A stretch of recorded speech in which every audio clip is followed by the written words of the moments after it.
To the exam originals. जैसा कि आप जानते हैं हम लोग मध्य प्रदेश के जिलों के बारे में पढ़ रहे हैं, ऑलराइट। और इस जिले से रिलेटेड पिछली 5 क्लास में मैं आपको काफी सारी इंपॉर्टेंट चीजें बता चुका हूँ, बहुत महत्वपूर्ण जानकारी हम लोग अच्छे से रिवाइज कर चुके हैं। तो आई होप इस सीरीज से आपको फायदा हो रहा हो, है ना, इससे आपको कुछ सीखने मिल रहा हो, ऐसी मैं दुआ कर रहा हूँ, है ना। और अगर आपको कोई भी डाउट आता है तो जैसे कि मैंने आपको बोला, आप कमेंट कर सकते हैं, आप मुझसे डायरेक्ट कांटेक्ट कर सकते हैं, कोई दिक्कत नहीं है, ठीक है।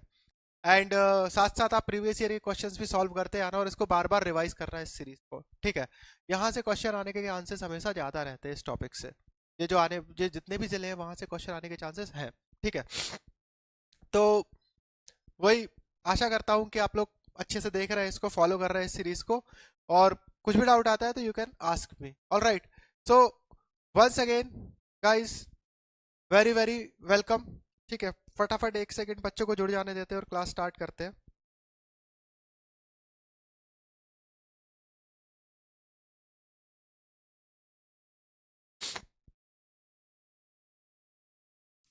ऑलराइट, तो अगर कुछ पूछना चाहते हो आप लोग इस बीच से पूछ सकते हो, अदरवाइज हम जस्ट 1 मिनट में क्लास स्टार्ट करते हैं। हाँ, ये भी बताना चाहता हूँ मैं आपको कि हम लोग जल्दी ही आपके लिए मैराथन क्लासेस भी लेकर आ रहे हैं, राइट। आपका कंप्लीट रिवीजन के लिए, हर सब्जेक्ट के कंप्लीट रिवीजन के लिए आपको मैराथन क्लासेस मिलेंगी जो दिन भर चलेंगी, ठीक है। वो पूरे दिन भर में आपका एक पर्टिकुलर सब्जेक्ट खत्म हो जाएगा, राइट। यूनिट वाइज आपको मैराथन क्लासेस मिलेंगी अभी एग्जाम ओरिजिनल्स के चैनल पर, तो आप लोग प्लीज इसका वेट करिए, ठीक है।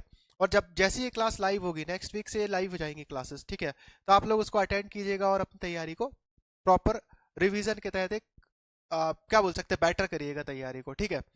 तो कोशिश ही अभी साथ साथ आपने देखा होगा मध्य प्रदेश के ट्राइबल जो यूनिट 10 है, ट्राइबल ट्राइब्स, राइट, जनजाति, जनजाति को लेकर जो यूनिट 10 उसकी भी एमसीक्यू सीरीज चल रही है, उसके जो इंपॉर्टेंट क्वेश्चन है वो भी सॉल्व कराए जा रहे हैं, तो आप लोग उसको भी देखना ना भूलें, ठीक है। वो भी आपके एग्जाम के लिए काफी उपयोगी है। तो काफी सारी चीजें एक साथ चल रही है एग्जाम ओरिजिनल्स के यूट्यूब चैनल पर, राइट। तो उसको आप लोग फॉलो करते रहना, ठीक है। साथ साथ ऐप में भी आपको ऐसी काफी सारी चीजें फ्री में मिल जाएंगी, काफी सारा कंटेंट आपको एग्जाम ओरिजिनल्स के ऐप में फ्री में मिल जाएगा, तो उसको भी आप लोग देखना मत भूलना। ऐप डाउनलोड कीजिएगा और उसको एक बार एक्सप्लोर करिए, काफी सारी चीजें आपको फ्री में डली हुई है उसमें, ठीक है। तो कंटेंट वाइज आपको काफी कुछ उसमें देखने को मिल जाएगा, राइट। चलिए तो ठीक है, आज की हम क्लास स्टार्ट करते हैं और हमारा जो पहला जिला है उसकी हम बात करते हैं, वो है छिंदवाड़ा। याद रखना, बहुत ही इंपॉर्टेंट जिला है छिंदवाड़ा, याद है आपको। इवन इसके पहले जो हमारे मुख्यमंत्री थे कमलनाथ जी, कमलनाथ जी का ये आप बोल सकते हो होम टाउन है, होम जिला है छिंदवाड़ा, ठीक है। तो मध्य प्रदेश की पॉलिटिक्स के हिसाब से भी काफी काफी इंपॉर्टेंट जिला है छिंदवाड़ा, राइट। हमारी पॉलिटिक्स का एक हॉट पॉइंट है। ये जो अभी चुनाव हुए थे उसमें तो आप लोगों को पता ही होगा, छिंदवाड़ा काफी चर्चा में रहा था, है ना। बड़े बड़े पॉलिटिशियंस की सभाएं हुई थी छिंदवाड़ा में, याद है आपको। इवन हमारे प्राइम मिनिस्टर तक कितने दिन आके छिंदवाड़ा में रहे थे। पूरा का पूरा जो भारत सरकार का कैबिनेट था, पूरा का पूरा भारत सरकार का कैबिनेट मध्य प्रदेश चुनाव में छिंदवाड़ा में आके प्रचार कर रहा था। तो ये इतना इंपॉर्टेंट जिला है मध्य प्रदेश की पॉलिटी के लिए छिंदवाड़ा, ठीक है। तो आइए आगे बढ़ते हैं, तो देखते हैं छिंदवाड़ा की जो स्ट्रेटेजिक लोकेशन है, महाराष्ट्र से लगी हुई बॉर्डर है, मध्य प्रदेश के दक्षिणी हिस्से में इसको हम पाते हैं छिंदवाड़ा को, ठीक है। और आप ये देखेंगे इसके आसपास के लगे हुए जिले और कौन से हैं, तो छिंदवाड़ा से देखो महाराष्ट्र की बॉर्डर लगती है, साथ साथ बैतूल जिला लगा हुआ है, ठीक है। इसके अलावा होशंगाबाद या आप नर्मदापुरम बोल सकते हो, नर्मदापुरम लगा हुआ है, और साथ साथ नरसिंहपुर और सिवनी, ये जिले इससे लगे हुए हैं छिंदवाड़ा से, जो आपको याद रखना है, बहुत जरूरी है, ठीक है। तो आगे इतिहास की अगर हम बात करें, छिंदवाड़ा जिले में इतिहास की अगर आप बात करते हो, तो जो छिंदवाड़ा जिला है वो राष्ट्रकूट राजवंश के अंदर था। प्राचीन और मध्यकालीन भारत में या प्राचीन और मध्यकालीन मध्य प्रदेश में ये राष्ट्रकूट जो डायनेस्टी है, राष्ट्रकूट राजवंश है, उसके अंडर में था ये 7वीं शताब्दी में, ठीक है, ठीक है। उसके बाद ये गोंडवाना राजवंश का हिस्सा बन जाता है। राष्ट्रकूट के बाद एक प्रोमिनेंट डायनेस्टी, एक और प्रमुख राजवंश है। सबसे पहले राष्ट्रकूट ने इसको अपने अंडर में लिया था 7वीं शताब्दी में। उसके बाद आपका गोंडवाना राजवंश है, गोंडवाना राजवंश के अंडर में आता है छिंदवाड़ा जिला, ठीक है, जिसकी कैपिटल थी देवगढ़, राइट। तो जो गोंडवाना राजवंश थे, गोंडवाना राजवंश की राजधानी थी देवगढ़, और इस देवगढ़ के अंतर्गत, या आप बोलोगे गोंडवाना राजवंश के अंतर्गत, ये छिंदवाड़ा जिला आता था, और उनकी राजधानी क्या थी, देवगढ़ थी, ठीक है।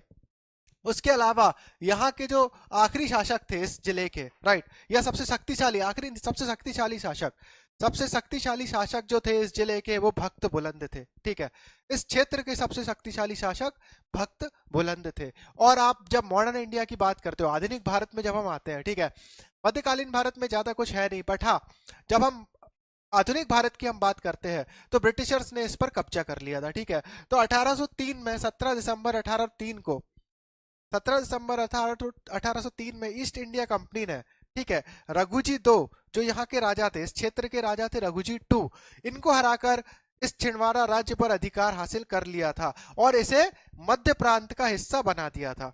राइट, याद रखना आप लोग, 1803 में, 17 दिसंबर 1803 में। ऑल राइट, और उसके बाद आप देखोगे आजादी के बाद नागपुर, जो हमारा नागपुर शहर है, इसको छिंदवाड़ा जिले की राजधानी बनाया गया था। राइट, आजादी के बाद नागपुर को छिंदवाड़ा जिले की राजधानी बनाया गया और 1956 में 1 नवंबर 1956 को जब राज्यों का पुनर्गठन हुआ तो ये मध्य प्रदेश के अंतर्गत एक जिला निकल कर आता है हमारा छिंदवाड़ा। ऑलराइट, तो ये थी इससे रिलेटेड इतिहास की कुछ बातें जो जरूरी प्रमुख बातें हैं। ठीक, उसके बाद अगर हम बात करें तो भूगोल की अगर आप बात करते हो तो भूगोल भी काफी जरूरी है इसका। राइट, भूगोल में मैंने आपको क्या बोला, नीचे हम दक्षिण में आ रहे हैं, दक्षिण मध्य प्रदेश में, तो आपको सतपुड़ा रेंज देखने मिलेगी। राइट, सतपुड़ा की पहाड़ियां तो आपको देखने मिलेंगी। ठीक है, तो ये देखो सतपुड़ा पर्वतमाला के दक्षिण पश्चिम क्षेत्र में स्थित यह जिला है। ठीक है, और सतपुड़ा पर्वत श्रृंखला का सबसे बड़ा शहर है ये छिंदवाड़ा, याद रखना। तो सतपुड़ा पर्वत श्रृंखला का सबसे बड़ा शहर है छिंदवाड़ा। ठीक है, और ये माइकाल रेंज के अंतर्गत ये भी आ रहा है। सतपुड़ा रेंज में जो माइकाल रेंज है ये इसका भौतिक प्रभाग है, ये आप लोग याद रखना, जबलपुर संभाग के अंतर्गत आता है।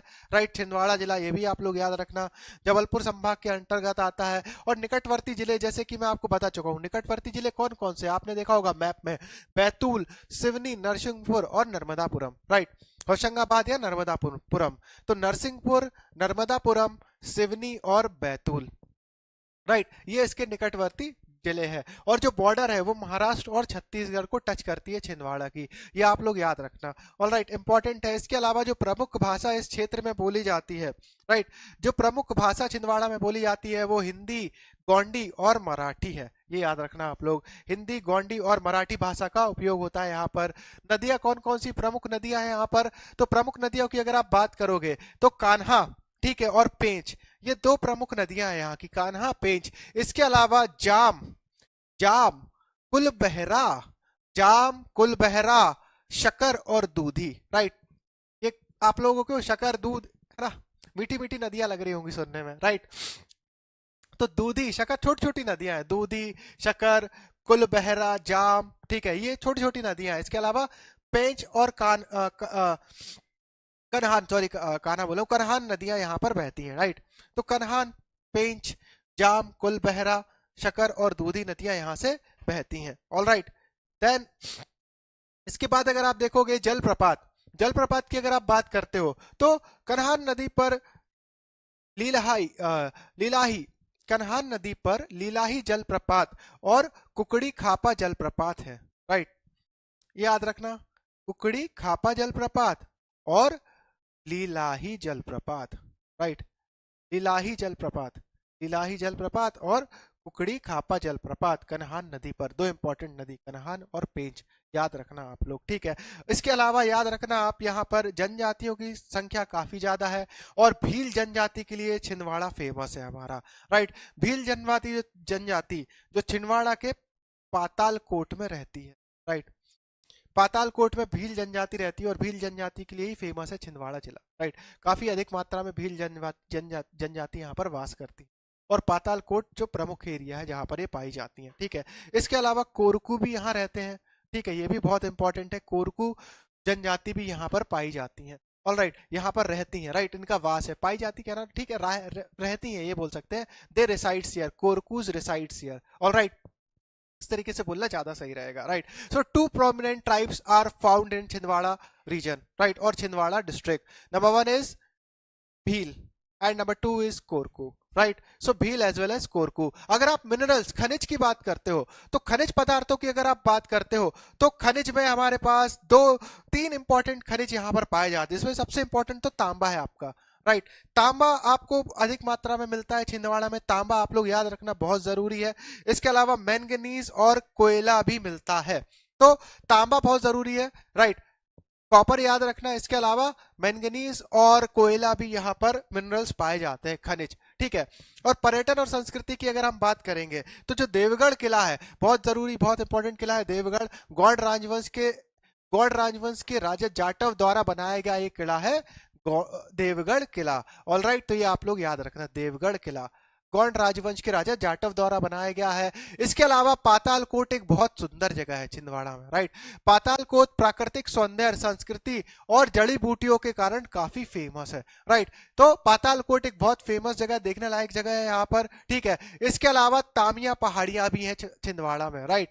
छिंदवाड़ा जिले के अंदर तामिया पहाड़ियां हैं, यहाँ पर छोटा महादेव गुफा और दूधी नदी, जो मैंने बताया था आपको नदी कौन सी, दूधी नदी, वो यहाँ से बहती है, और छोटा महादेव गुफा है तामिया पहाड़ी में, ये भी आप लोग याद रखना। इसके अलावा एक और इंपॉर्टेंट पॉइंट है ये आपका कि यहाँ पर जनजातीय संग्रहालय, आप ये देखो कोरकू और भील ट्राइब, कोरकू जनजाति और भील जनजाति यहाँ पर रहती है ना, ये आपको पता है। तो कोरकू और भील जनजाति, ठीक है। तो क्या कहने का मतलब क्या है, ये ट्राइबल एरियाज या ट्राइबल या जो जनजाति है, जनजाति से रिलेटेड एक इंपॉर्टेंट जिला निकल के आता है छिंदवाड़ा, तो इससे रिलेटेड आप लोग अभी याद रखना, इसीलिए यहाँ पर जनजाति संग्रहालय भी आपको देखने मिलता है, ठीक है। 20 अप्रैल 1954 को स्थापित किया गया था और 1975 में इसे राज्य संग्रहालय का दर्जा दिया गया था, राइट। तो 20 अप्रैल 1954 को जनजाति संग्रहालय की स्थापना होती है और 1975 में इसको राज्य संग्रहालय का दर्जा दिया जाता है। और फिर उसके बाद इस राज्य संग्रहालय का नाम 8 सितंबर 1997, 8 सितंबर 1997 को इस संग्रहालय का नाम बदलकर श्री बादल भोई राज्य जनजाति संग्रहालय कर दिया जाता है। अब ये बहुत इंपॉर्टेंट है आपको कि श्री बादल भोई राज्य जनजाति संग्रहालय कहाँ पर है, तो आपको बताना पड़ेगा छिंदवाड़ा जिले में, छिंदवाड़ा के अंतर्गत आता है, ये बहुत इंपॉर्टेंट है, आप लोग याद रखना। इसके अलावा आपको यहाँ पर जो नीलकंठी एक जगह है, राइट, जो राष्ट्रकूट थे, राष्ट्रकूट राजवंश के राजा कृष्णा III ने नीलकंठी पर एक शिलालेख, नीलकंठी में एक शिलालेख मिलता है राष्ट्रकूट राजा कृष्णा III का। यहीं से हमको पता चलता है कि राष्ट्रकूट जो राजवंश है उसने इस जिले पर राज करा है। कहाँ से, इसी शिलालेख से, राइट। नीलकंठी में जो शिलालेख हमको मिलता है उससे हमको ये जानकारी मिलती है, ठीक है। इसके अलावा हिंगलैंग माता मंदिर भी है यहाँ पर, जो कि इंपॉर्टेंट मंदिर है, हिंगलैंग माता मंदिर, ठीक है ये। और इसके अलावा सिमरिया कला एक जगह है जहां पर हनुमान प्रतिमा है, ठीक है। इसके अलावा राधा देवी और पुतली गुफा आपको पाई जाएगी इस जिले के अंदर, ठीक है। और बहुत इंपॉर्टेंट मेला, ये मेला आप लोग याद रखना, गोटमार मेला, पांडुरना का अनोखा और विश्व प्रसिद्ध मेला है ये गोटमार मेला, जो छिंदवाड़ा जिले के अंतर्गत लगता है पांडुरमा में, ठीक है। तो ये गोटमार मेला आप लोग याद रखना, ठीक। इसके बाद अगर हम बात करते हैं जनसंख्यिकी की, तो कुल जनसंख्या कितनी है इस राज्य की, काफी अच्छी जनसंख्या है, 20,90,000 की पॉपुलेशन है, 20,90,000 की जनसंख्या इस जिले की, ठीक है। और जनसंख्या घनत्व 177 प्रति वर्ग किलोमीटर है, पॉपुलेशन डेंसिटी 177 प्रति वर्ग किलोमीटर पॉपुलेशन डेंसिटी है, जो कि एक काफी कम पॉपुलेशन डेंसिटी है, पॉपुलेशन वाइज काफी डिसेंट पॉपुलेशन, एक अच्छी खासी पॉपुलेशन है। और सेक्स रेशियो, लिंग अनुपात की बात करो तो अच्छा खासा, बहुत अच्छा सेक्स रेशियो है, 964 का, 964 का। और चाइल्ड सेक्स रेशियो, बाल लिंग अनुपात 1956 का, ये भी बहुत अच्छा है, माना जाता है। इसके अलावा साक्षरता दर भी 71.16 की है, तो साक्षरता दर भी काफी अच्छी है, 71.16 की साक्षरता दर है।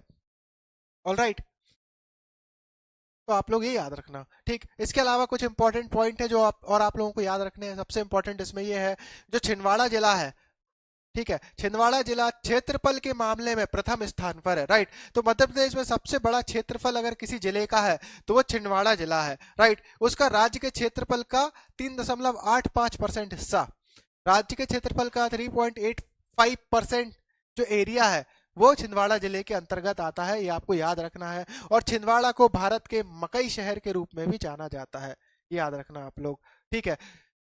भारत का मकई शहर भी जाना जाता है हमारा छिंदवाड़ा। उसके अलावा भारत का पहला मसाला पार्क भी यहाँ पर स्थित है, राइट। भारत का पहला मसाला पार्क, इंडस्ट्रियल एरिया के लिए भी काफी फेमस है छिंदवाड़ा। भारत का पहला मसाला पार्क भी यहाँ पर स्थित है, ठीक है। यहाँ पर फूड पार्क भी आपको देखने मिल जाएगा बोरगांव छिंदवाड़ा में, ठीक है। एग्रो कॉम्प्लेक्स है, मतलब बहुत इंपॉर्टेंट, मध्य प्रदेश का एक बहुत इंपॉर्टेंट औद्योगिक क्षेत्र है, बहुत इंपॉर्टेंट इंडस्ट्रियल एरिया है छिंदवाड़ा, जहाँ कृषि से रिलेटेड आपको एग्रो कॉम्प्लेक्स देखने मिल रहा है, फूड पार्क, पहला भारत का मसाला पार्क आपको देखने मिल रहा है, ठीक है।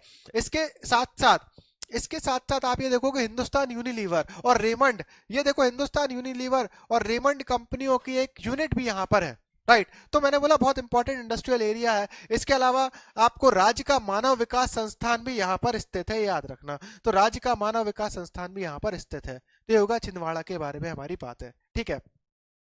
नेक्स्ट इज हमारे पास, इसके बाद है दमोह जिला, राइट। दमोह जिला की अगर हम बात करते हैं सेम, तो ये जो है बहुत अलग अलग जिलों से घिरा हुआ है दमोह जिला, ठीक है।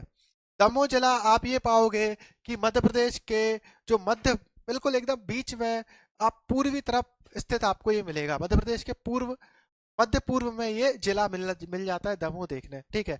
जो सागर, ठीक है, नरसिंहपुर, जबलपुर, कटनी, पन्ना और छतरपुर से जुड़ा हुआ है ये दमोह जिला, ठीक है। तो इसके अगर हम इतिहास की बात करते हैं, इसके इतिहास की अगर हम बात करते हैं, ठीक है, तो यहां पर आप ये देखोगे कि यह जो था, यह it was a part of Gupta empire, Gupta साम्राज्य का हिस्सा था, ठीक है, गुप्त साम्राज्य बोलना, ठीक है। और जो यहाँ का जो सिंग्रामपुर वैली है, सिंग्रामपुर जगह है दमोह जिले में, सिंग्रामपुर जगह में आपको जो पाषाण युग है, पाषाण युग के काफी सारे उपकरण देखने मिलते हैं आपको सिंग्रामपुर घाटी में, ठीक है। तो ये आप लोग याद रखना। उसके अलावा 18 से 12वीं शताब्दी तक गुप्ता राज्य का साम्राज्य का हिस्सा था ये प्राचीन भारत में।